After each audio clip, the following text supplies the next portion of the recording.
Hallelujah. प्रभु यीशु मसीह के नाम से और एक बार आप सब लोगों को धन्यवाद देते हैं। परमेश्वर भला है और परमेश्वर की भलाई लगातार हमारे साथ रहती है और उसने हमें इस जीवितों की भूमि में रखा है इस कारण क्योंकि परमेश्वर जो है हमसे कुछ बातों को चाहता है। जैसे पिछले इतवार में मैंने एक विषय के ऊपर आपको प्रचार किया था कि परमेश्वर ने इजरायली लोगों को मिस्र से निकाला और कनान देश में या आशीषित देश में उसने पहुंचाया कह के मैंने इस विषय में बताने के लिए चाहा। मेरे साथ एक वचन को पढ़िएगा, पहला कुलिस्सियों का पत्री उसके 1 अध्याय का 13वां वाक्य। उसने हमें अंधकार के वश से छुड़ाकर अपने प्रिय पुत्र के राज्य में प्रवेश कराया। प्रिय पुत्र के राज्य में प्रवेश कराया मतलब अभी पढ़िएगा इब्रानियों के पत्री उसके पहला अध्याय के 12वां वाक्य। और तू उन्हें चादर के समान लपेटेगा और वे वस्त्र के समान बदल जाएंगे पर तू वही है और तेरे वर्षों का अंत न होगा। तू वही है मतलब परमेश्वर जो है सनातन काल से जो रहने वाला परमेश्वर है वो एक ही परमेश्वर है। वो परमेश्वर ना तो बदलता है ना तो कार्य में ना तो अपनी बातों से वो फिरता है, परंतु जैसे कुलिस्सियों के पत्री में हमने पढ़ा उसने हमें अंधकार के वश में से निकाल कर उसके प्रिय पुत्र के राज्य में लेकर आया। और एक वचन को पढ़िएगा यूहन्ना रचित सुसमाचार उसके 20वें अध्याय को निकालिएगा। 20 अध्याय और उसका 31वां वाक्य। परंतु ये इसलिए लिखे गए हैं कि तुम विश्वास करो कि यीशु ही परमेश्वर का पुत्र मसीह है और विश्वास करके उसके नाम से जीवन पाओ। विश्वास करके प्रभु यीशु मसीह के पास से जीवन पाओ बोलकर इस नए नियम के बातों में हम देखते। परंतु हमारा विषय क्या है इस बातों को हम समझे कि प्रभु यीशु मसीह हमें भी एक राज्य को देना चाहता है या प्रभु यीशु मसीह हमारे लिए भी एक स्थापित राज्य किया हुआ है। उस राज्य के बारे में अभी मैं आपको पुराने नियम में लेके जाऊंगा। मेरे साथ खोलिएगा व्यवस्था विवरण की किताब 6 अध्याय 23 और 24वां वाक्य।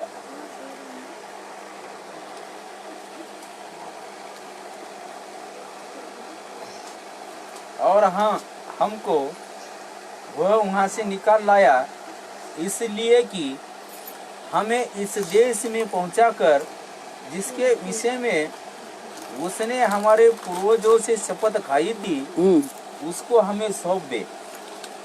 जो परमेश्वर ने इजरायली लोगों को एक देश से निकाला बोलकर हम देख रहे, वो देश का नाम क्या था जहां से उनको निकाला?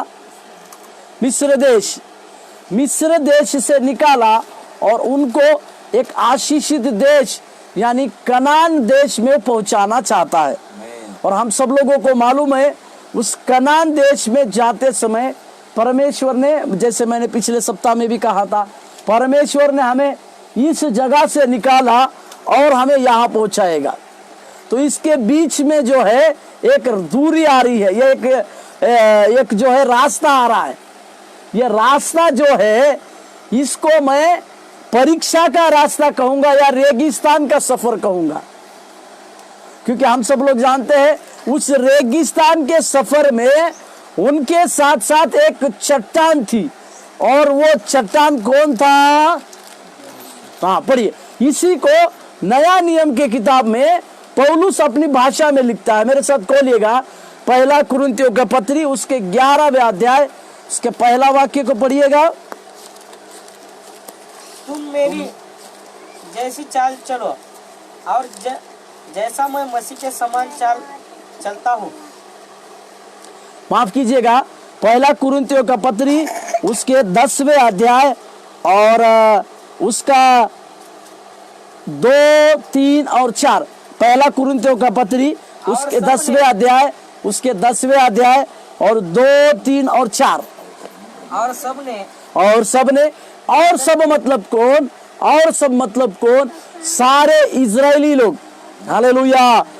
सारे इजरायली लोग, हम सब लोग जानते हैं, सारे इजरायली लोगों को एक अगुआ जिसने इसको छुड़ाया, वो अगुवे का नाम था मूसा। हालेलुया। उस मूसा के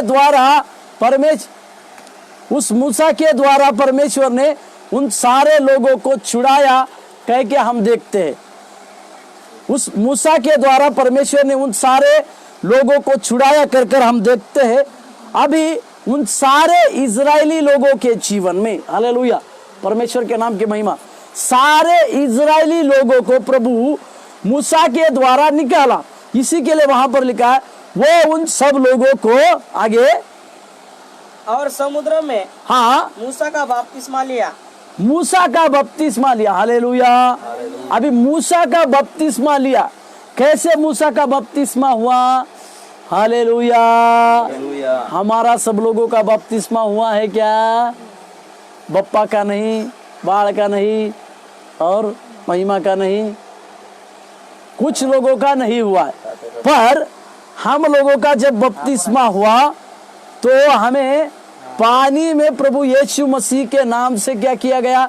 पिता, पुत्र और पवित्र आत्मा के नाम से हमको उस बपतिस्मा दिया गया। हालेलुया। अभी एक सवाल हमारे पास आता है, बपतिस्मा ये विधि पुराने नियम में थी या नए नियम में? बपतिस्मा की विधि पुराने नियम में थी कि नए नियम में? पुराने नियम में, नए नियम में थी। पर अभी हमने जो वचन पढ़ा कि उन्होंने एक ही चट्टान में से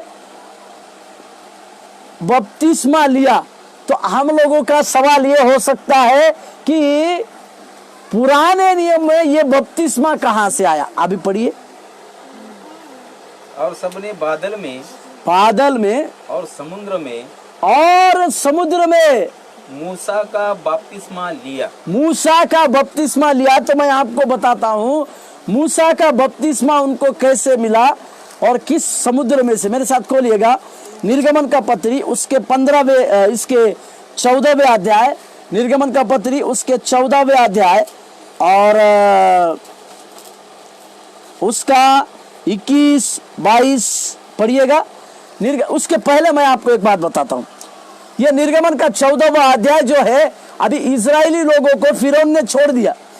फिरौन ने छोड़ने के बाद इजरायली लोग बड़े खुशी से, बड़े आनंद के साथ आगे बढ़ रहे थे। परंतु आगे बढ़ते बढ़ते उनको ये बात पता चली कि अभी जो है 4 देशों के पास हम आके रुके हैं। और ये 4 प्रकार के देश जो थे वो किस प्रकार के थे?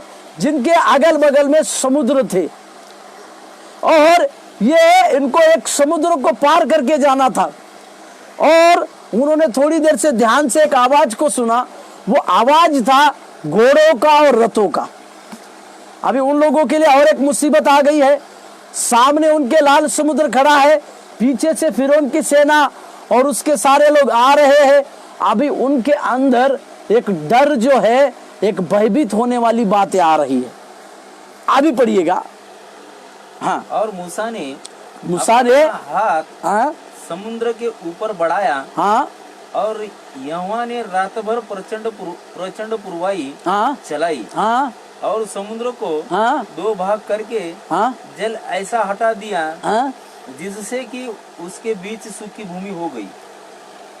जिससे जल को प्रभु ने, समुद्र के जल को प्रभु ने इस तरह से हटा दिया कि जल की भूमि जो है, जल जो है इस तरह से हट गया। नीचे का वाक्य कि सबसे उसके बीच सूखी भूमि हो गई। हालेलुया। जो समुद्र बहुत बड़ा था, उस समुद्र में से, समुद्र के ऊपर जैसे ही मूसा ने लाठी चलाई, उस समय समुद्र जो है 2 भाग हो गया। हालेलुया। ये समुद्र 2 भाग होने की घटना हमें क्या दिखाती है कि हमारा परमेश्वर आश्चर्य कर्म करने वाला परमेश्वर है। उसके लिए आश्चर्य कर्म करना किसी कोई भी बड़ी बात नहीं है, परंतु हमारे विश्वास के अनुसार, हमारे परमेश्वर के त्याग के अनुसार परमेश्वर हमारे जीवन में बहुत बड़ा चमत्कार या आश्चर्य कर्म कर सकता है। हालेलुया। अभी परमेश्वर ने मूसा के द्वारा उस लाल समुद्र को ना केवल 2 भाग किया, वहां से एक जमीन बन गई, जो पहले उसमें पानी था वो जमीन बन गई, और वो जमीन से वो मूसा इजरायली लोग उस जमीन से चलते जा रहे हैं। पर यह भी कोई आश्चर्य की बात नहीं। आश्चर्य की बात 22वें वचन में है, पढ़िए। तब इजराइली समुद्र के बीच, कहाँ पे? समुद्र के बीच, स्थल ही स्थल पर होकर चले। कैसे? उस समुद्र को ना केवल 2 भाग किया गया, उस 2 भाग करने से जो जमीन आई उसमें से स्थल ही स्थल इजरायली लोग चलते जा रहे हैं। जल उनकी, हालेलुया, दाहिनी और बाईं ओर दीवार का काम देता था। आमीन, हालेलुया। अभी परमेश्वर ने इस जल को ना केवल 2 भाग किया, परंतु जल की दीवारें इजरायली लोगों ने पहली बार देखी। ईंटों की दीवारें होती है और बड़े बड़े पत्थरों की दीवारें होती है और कई प्रकार के बातों की दीवारें होती है, परंतु इजरायली लोग और उनके बच्चों ने पानी की दीवारें पहली बार देखी। हालेलुया, प्रभु के नाम की महिमा और स्तुति प्रशंसा होना। पानी की दीवारें पहली बार देखने का अनुभव इजरायली लोगों को परमेश्वर ने मूसा के द्वारा कराया, और इसी को नए नियम में कहते हैं, जब वो पानी में से चले गए, वो एक चट्टान उनके साथ साथ थी।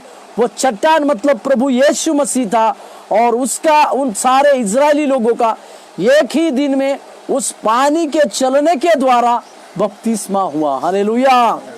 अभी पहला कुरिन्थियों का पत्री उसके 10वें अध्याय का 3 पद को पढ़िएगा।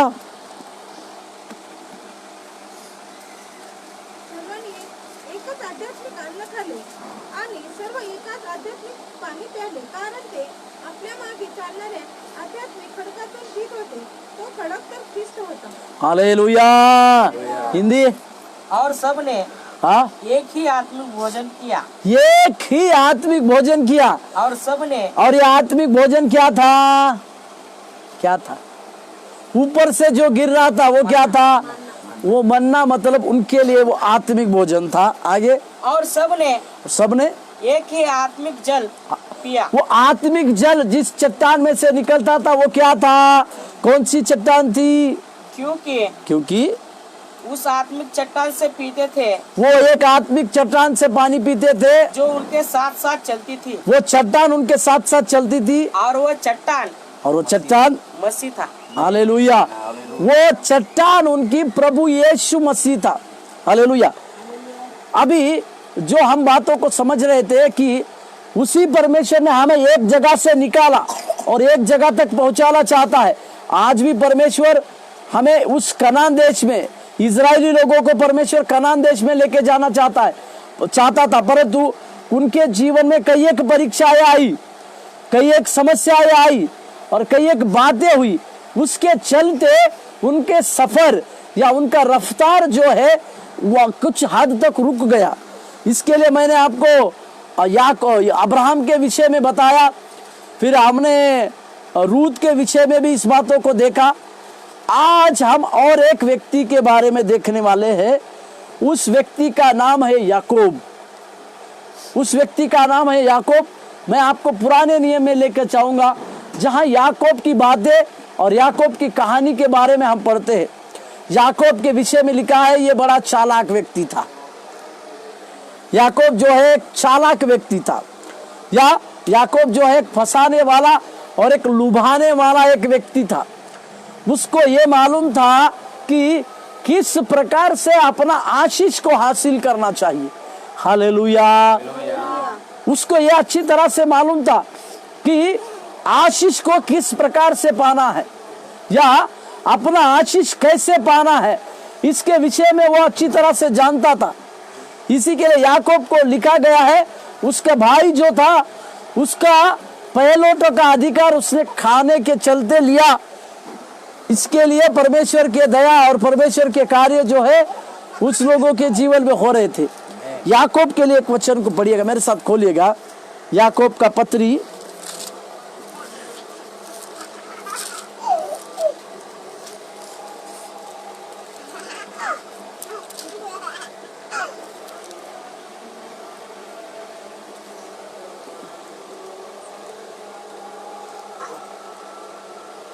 याकूब का पत्री उसका सॉरी उत्पत्ति का पत्री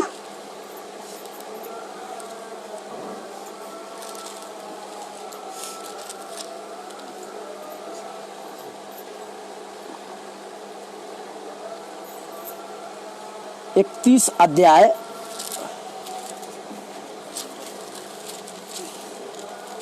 माफ कीजिएगा, ये उत्पत्ति का पत्री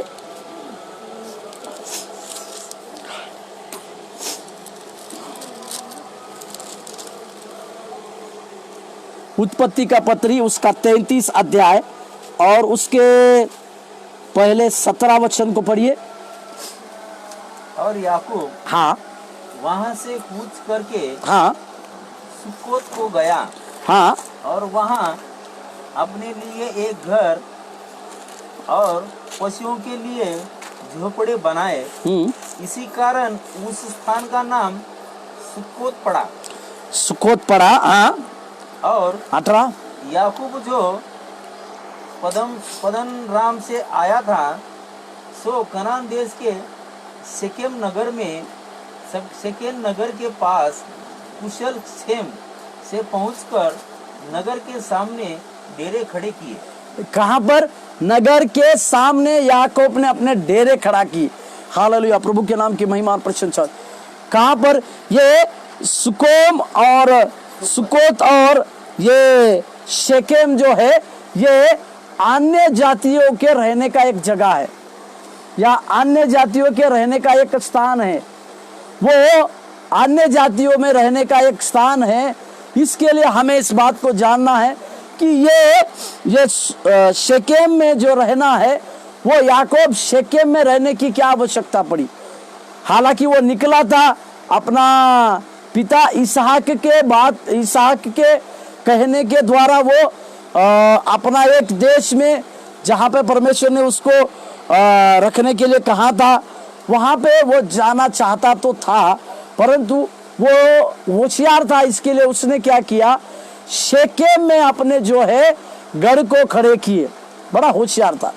परंतु उसने, मेरे साथ एक वचन पढ़िएगा, उत्पत्ति का पत्री उसका 35 अध्याय का पहला वाक्य। तब परमेश्वर ने याकूब से कहा, हाँ यहाँ से निकल कर बेतेल को जा, हाँ और वहीं रह, हाँ और वहाँ परमेश्वर के लिए वेदी बना, हाँ जिसने तुझे उस समय दर्शन दिया, हाँ जब तू अपने भाई एसाव के डर से भाग जाता था। कहाँ पे दर्शन को दिया था? जब एसाव के डर से याकूब भाग गया था, उसने मल्ल युद्ध भी नहीं किया था, उसके पहले परमेश्वर ने उसको कहा था कि अपने पिता इसहाक के घर पे चला जा। परंतु उसने चालाकी के द्वारा, चालाकी करने की वजह से वो क्या किया, उस शेकेम के सामने अपने डेरे खड़ा किए। हालेलुया। और शेकेम के सामने डेरे खड़ा करना वो याकूब के लिए याकूब के लिए, उसके परिवार के लिए एक दुख का बात हुआ। ये अन्य जातियों के नगर के पास खड़ा रहना उसके लिए अच्छा नहीं था। अभी क्या कीजिए, 34 अध्याय उत्पत्ति का पत्री 34 अध्याय पहला वाक्य। और लिया की बेटी दीना जो याकूब से उत्पन्न हुई थी उस देश की लड़कियों से भेंट करने को निकली। तब उस देश के प्रधान हित्ती हमोर के पुत्र बस पहला वचन में लड़कियों से मिलने के लिए निकली। 34 का पहला वाक्य। एक दिन लिया की बेटी दीना जो याकूब से उत्पन्न हुई थी उस देश की लड़कियों से भेंट करने को निकली। भेंट करने को निकली। हालेलुया।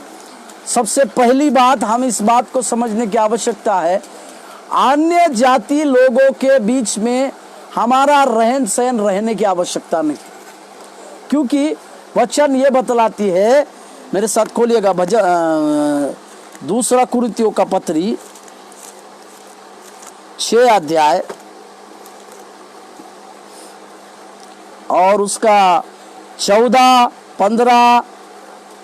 अविश्वासियों के साथ अविश्वासियों के साथ असमान जुए में न जुटो, असमान जुए में ना जुटो, क्योंकि धार्मिकता और अधर्म का क्या मेल जोल, धार्मिकता और अधर्म का क्या मेल जोल, या ज्योति और अंधकार की क्या संगति। इसको समझने की आवश्यकता है। यदि हम अपने को कहते हैं कि हम ज्योति के संतान हैं, क्या हम लोग ज्योति की संतान हैं? ज्योति मतलब प्रभु यीशु मसीह हमारे लिए एक ज्योति है। क्या हम उस प्रभु के ज्योति के संतान हैं? हम प्रभु यीशु मसीह जो ज्योति है उसके संतान है क्या? हम सब लोग प्रभु यीशु मसीह जो ज्योति है, हम सब लोग उसके संतान हैं। और ज्योति और अंधकार, परमेश्वर ने जैसे पहले वचन में हमने देखा, हमें कहां से निकाला है? अंधकार से निकाला है, उसके ज्योति में, उसके पुत्र के राज्य में लेकर आने के लिए। इसका मतलब अभी हम जब ज्योति बने हैं या हम जब ज्योति है, तो क्या हमें फिर से अंधकार में जाने की आवश्यकता है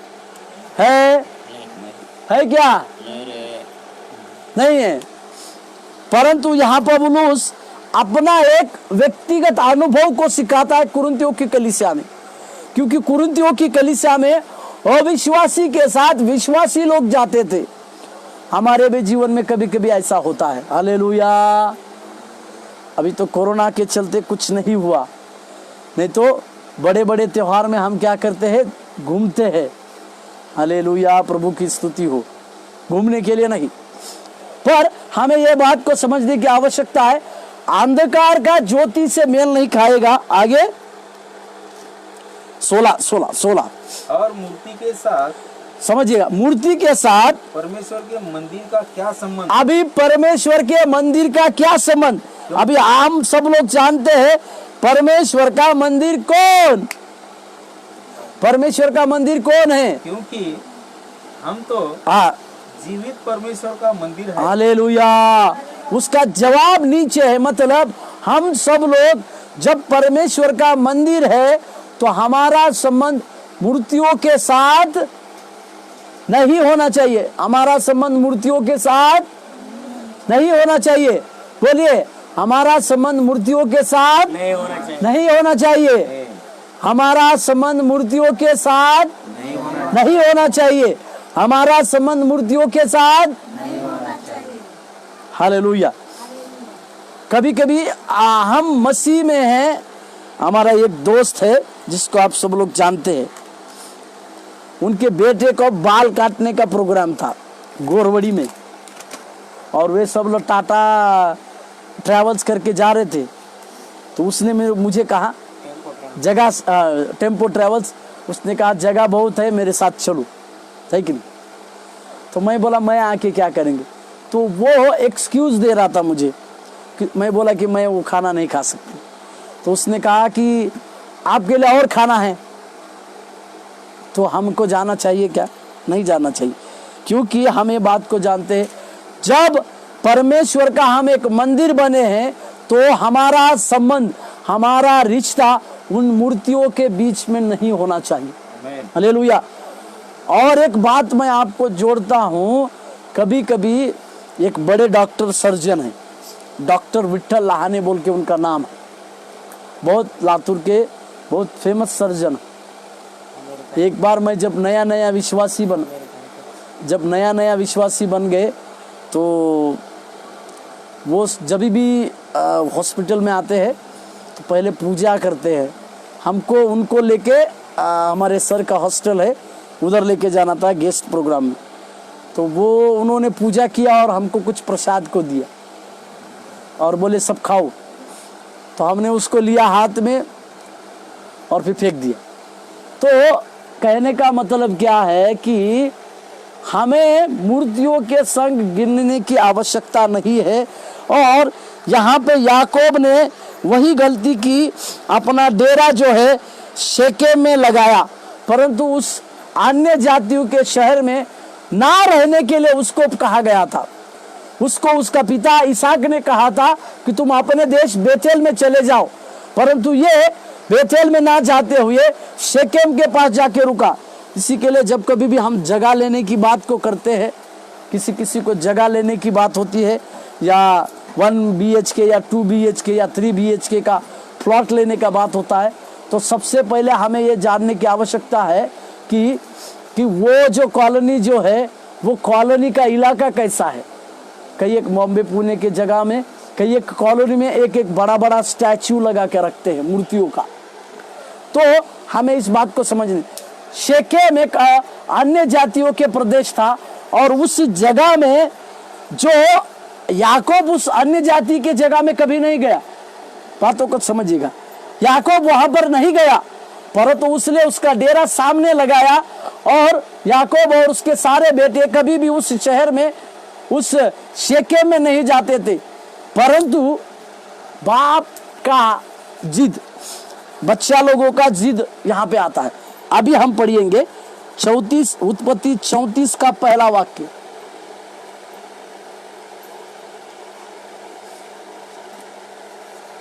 और लिया की बेटी दीना जो याकूब से उत्पन्न हुई थी, उस देश की लड़कियों से भेंट करने को निकली। अरे रे रे रे रे रे, जो देश में याकूब खुद नहीं गया, याकूब का कोई बेटा लोग नहीं गया, उस जगह पर जाने के लिए शायद दीना उसके पास आकर उसको कहती होगी कि मुझे वहां जाना है, मुझे वहां जाना है, मुझे वहां जाना है।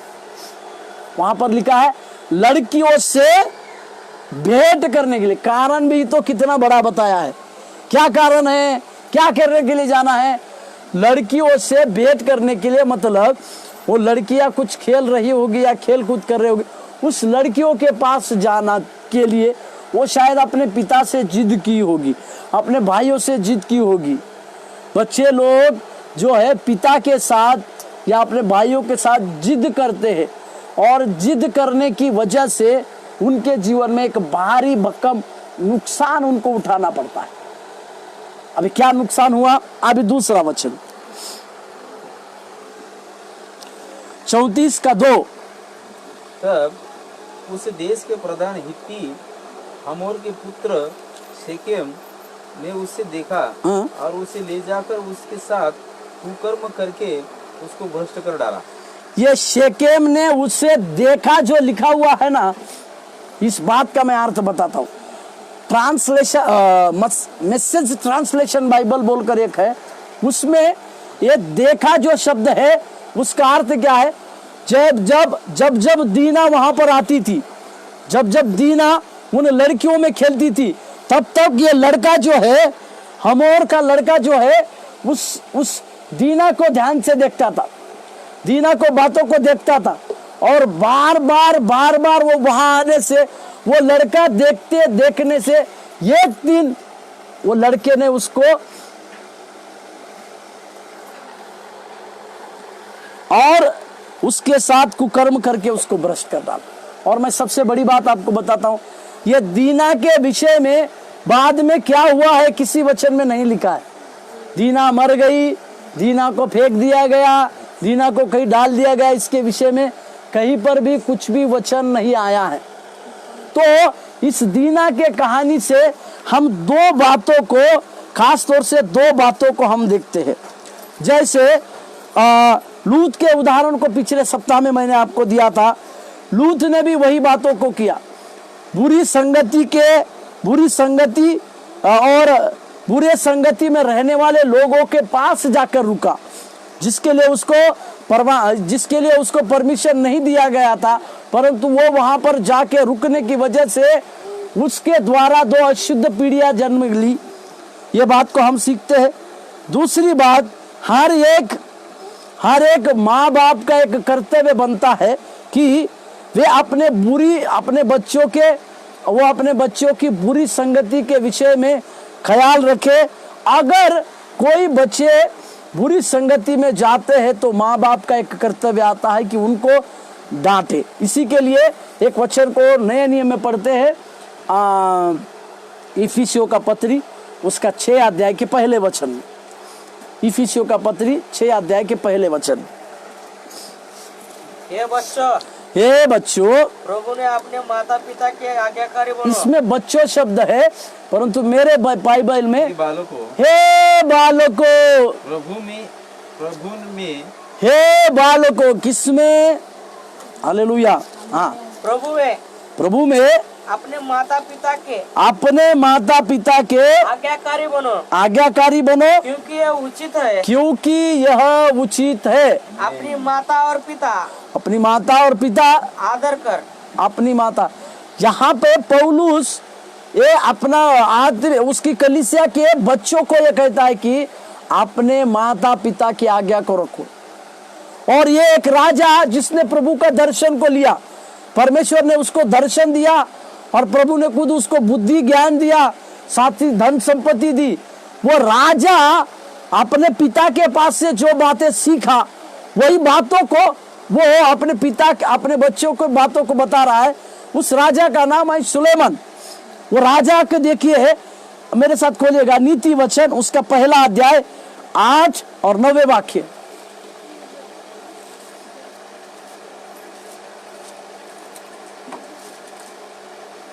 हे मेरे पुत्र, अपने पिता की शिक्षा पर कान लगा।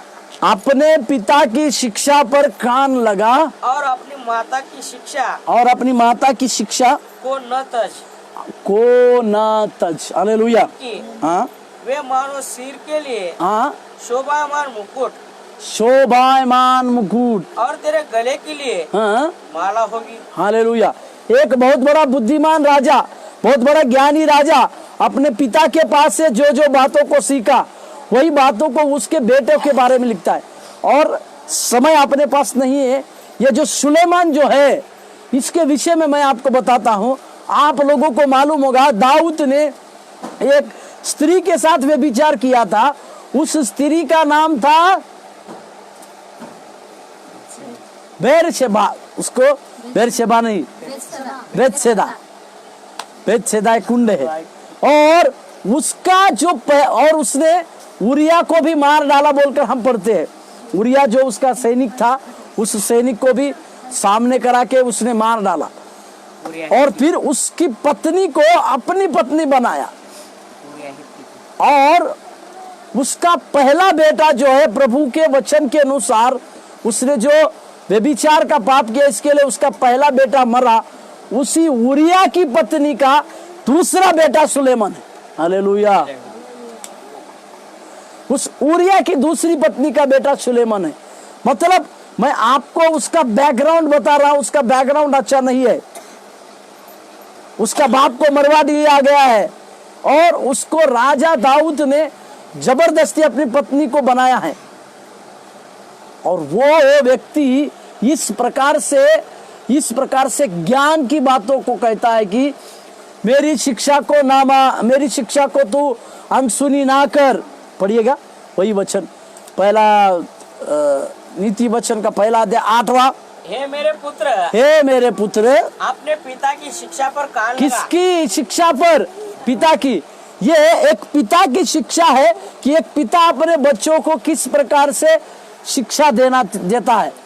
और ना केवल पिता की है, परंतु इफिसियों का पत्री 6 अध्याय के पहले वाक्य में हमने ये पढ़ा, हे बालकों प्रभु में अपने माता पिता के आज्ञाकारी बनो।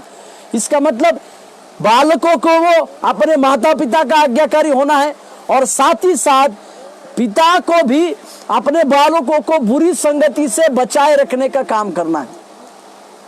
इस बात को आपको और हमको समझने की आवश्यकता है। यदि हम बुरी संगति से बचते हैं तो हमारे लिए परमेश्वर के ओर से या परमेश्वर के पास से दिया गया हुआ आशीष का राज्य। अभी मैं आप लोगों को एक सवाल पूछ के हम प्रार्थना करेंगे। हमारा आशीष का या हमारा वाचा का देश या वाचा का प्रदेश अभी कौन है? मैं पूछ रहा हूं, हमारा वाचा का देश कौन सा है? हमारा वाचा का देश और कोई नहीं, प्रभु यीशु मसीह ही है। हालेलुया। तो हमें उस वाचा के प्रदेश को स्वीकारना है। वचन नए नियम में प्रभु यीशु मसीह ने कहा, मनुष्य अगर सारे जगत को प्राप्त करे और अपने लिए हानि उठा और आत्मा को खोए तो उसका क्या लाभ? और इसीलिए हमें हमारा वाचा का जो प्रदेश है, वो वाचा का प्रदेश कौन है? जोर से, कौन है? यीशु मसीह। कौन है? यीशु मसीह। तो उस यीशु मसीह को हमको पकड़ना है। कैसे पकड़ेंगे? फिलिपियों का पत्री उसके 2 अध्याय उसके 8वें वाक्य में। हाँ, फिलिपियों का पत्री 2 अध्याय 8वां वाक्य। जिसने परमेश्वर के स्वरूप में होकर भी हाँ, परमेश्वर के तुल्य होने को हाँ, अपने वश में हाँ, रखने की वस्तु न समझा। अच्छा, मैं आपको अगर 5 वचन से अगर आप पढ़ते हैं तो प्रभु यीशु मसीह का स्वभाव किस तरह से था, तो मैं आपको बताता हूँ। प्रभु यीशु मसीह का स्वभाव नम्र था। नम्र था कि प्रभु यीशु मसीह का स्वभाव? तो हमें क्या करना है? उस प्रभु यीशु मसीह की नम्रता को पकड़ के हमारे अंदर डालना है। हालेलुया। प्रभु यीशु मसीह की सच्चाई का था। प्रभु यीशु मसीह का स्वभाव सच्चाई का था क्या? तो हमें क्या करना है? उस सच्चाई को पकड़ के हमारे अंदर को डालना है। हालेलुया।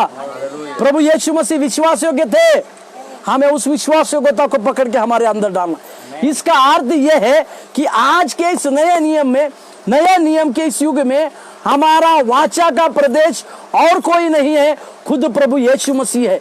तो जैसे यीशु मसीह का जितना स्वभाव था, यीशु मसीह के अंदर जैसे जैसे स्वभाव थे, वह सारा स्वभाव को उठा के हमारे अंदर डालना है। तब जाके हमारे अंदर से प्रभु यीशु मसीह को और लोग देख पाएंगे। हालेलुया। लोग, अन्य जाति के लोग या हम जिनसे मिलते हैं, उनके बीच में से ये बात पता चलनी चाहिए कि आपके अंदर से मैं उस परमेश्वर के बात को देखता हूँ। हालेलुया। प्रभु के नाम की महिमा और स्तुति प्रशंसा। इसके लिए हमें और आपको ध्यान देने की आवश्यकता। आइए, प्रभु आपको इस द्वारा आशीष करे। आइए हम प्रार्थना करें और परमेश्वर के कार्य को देखें। प्रार्थना करें। स्वर्गीय प्रभु, हम धन्यवाद देते हैं परमेश्वर, तेरी महिमा और तेरी प्रशंसा करते हैं, क्योंकि तो हमारे जीवनों में लगातार आज तक बड़े बड़े कार्य करते आया है प्रभु। इसके लिए हम प्रार्थना करते हैं, तेरी दया और तेरे बातें हमारे जीवन में लगातार स्मरण रहने हैं। तो प्रभु जी, हम अपने आप को जांचते हुए प्रार्थना करते हैं, तेरी दया और तेरा अनुग्रह हमारे साथ साथ बना रहे। इस विषय के लिए हम धन्यवाद देते हैं, तेरी महिमा करते हैं। यीशु मसीह के नाम से प्रार्थना मांगते हैं। आमीन।